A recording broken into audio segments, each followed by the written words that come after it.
Bonjour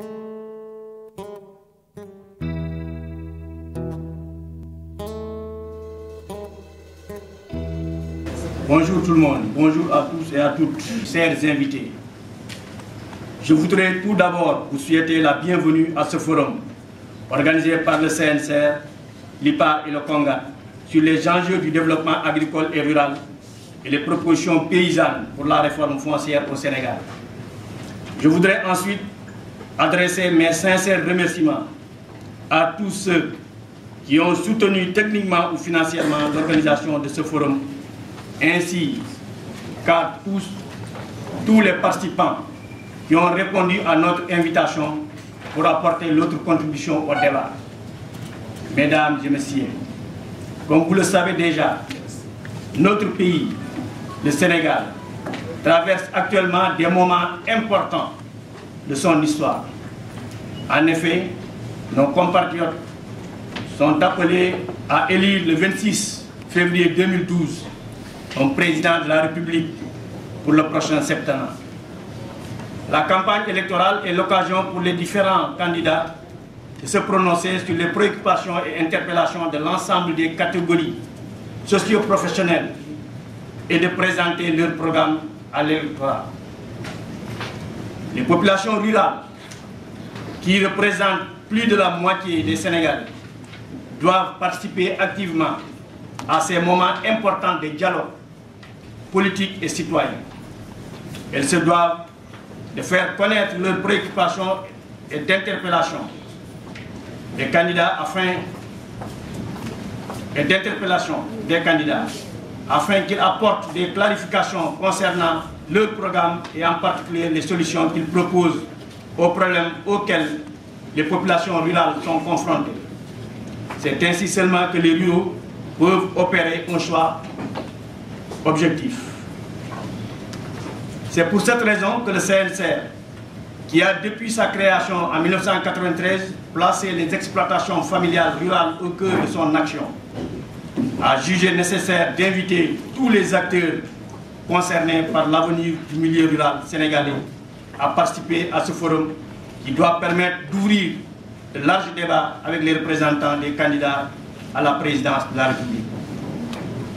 Mesdames et messieurs, le monde traverse depuis 2008 une période charnière marquée par plusieurs crises alimentaires, financières, énergétiques, économiques, écologiques, etc.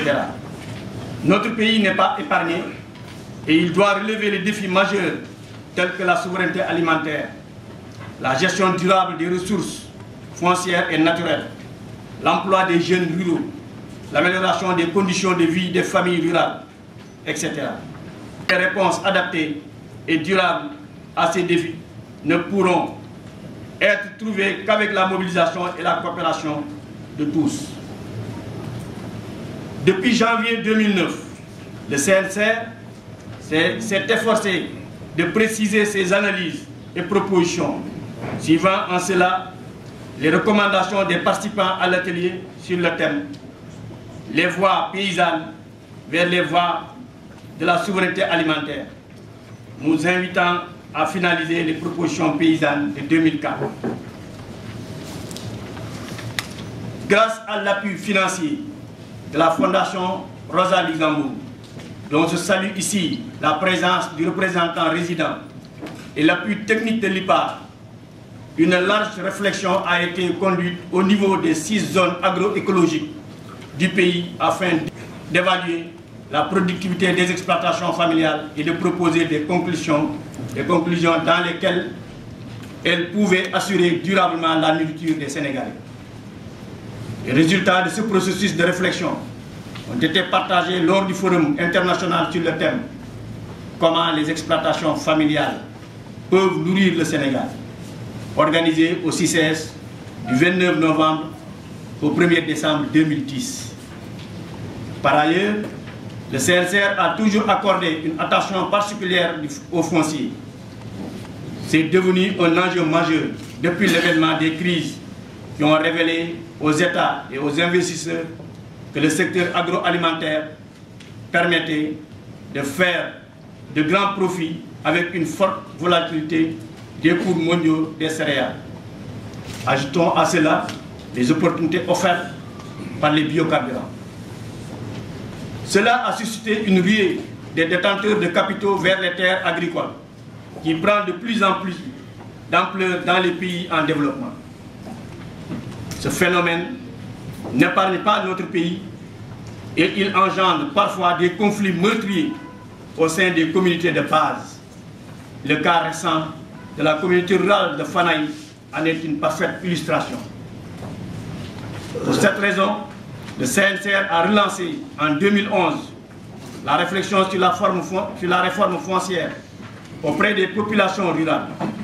Ceci dans le but de renforcer leurs capacités en ce qui concerne le cadre juridique et institutionnel du foncier et d'actualiser les propositions paysannes formulées en 2004. À travers cette réflexion, le CNCR souhaite également interpeller les autorités publiques et les candidats au scrutin présidentiel actuel. De même qu'aux prochaines élections législatives, sur l'urgence de procéder à la réforme foncière qui devrait être effective depuis 2006 selon les dispositions de la loi d'orientation agro-silvopastorale. Le processus a permis de réaliser une note de synthèse sur la réforme foncière et la sécurisation des exploitations familiales. Dans un premier temps, un atelier national tenu en août a permis de former des leaders paysans venus des 14 régions du pays. Ensuite, 5 autres ateliers de réflexion ont été organisés dans les zones agrofoncières que sont les Niayes, la vallée du fleuve Sénégal, Bachin Araskiyé, la zone sylvo-pastorale et la Casamance. Ces ateliers ont permis de renforcer les capacités des producteurs à la base sur le cadre juridique et institutionnel du foncier au Sénégal, mais également d'approfondir la réflexion sur une actualisation des propositions du CNCR de réforme foncière formulée en 2004. Le présent forum marque l'aboutissement de ce processus et permet de partager les résultats des réflexions et les propositions paysannes de réforme foncière. Les propositions validées à l'issue de ce forum seront consignées dans un livret qui sera publié en 2000 exemplaires et diffusé auprès des OP et des acteurs publics et privés concernés. Une campagne médiatique est également prévue pour sensibiliser davantage les communautés de base et faire une large division des propositions paysannes de réforme foncière. Mesdames et messieurs, ce forum national a pour objectif global de replacer l'agriculture et le développement rural au cœur du débat politique et citoyen. Il permettra de partager notre vision à long terme de l'agriculture et du monde rural. Discuter et analyser des enjeux, difficultés et perspectives à travers le foncier et discuter des propositions paysannes de réforme foncière et les stratégies de portage. Dégager des perspectives d'avenir pour le secteur agricole et rural en direction des élections présidentielles et législatives de 2012. Renforcer les alliances pour le développement agricole et rural et la préservation des droits des populations rurales. Mesdames et messieurs, je ne saurais terminer mon propos sans pour autant remercier très sincèrement les partenaires du CONGAT, de l'IPAR et du CNCR pour leur engagement et leur soutien au nom de nos organisations. Je vous renouvelle notre disponibilité à poursuivre dans cette même direction un développement agricole et rural concerté et durable. Je déclare ouvert le Forum national sur les enjeux du développement agricole et rural et les propositions paysannes de réforme foncière. Je vous remercie de votre aimable attention.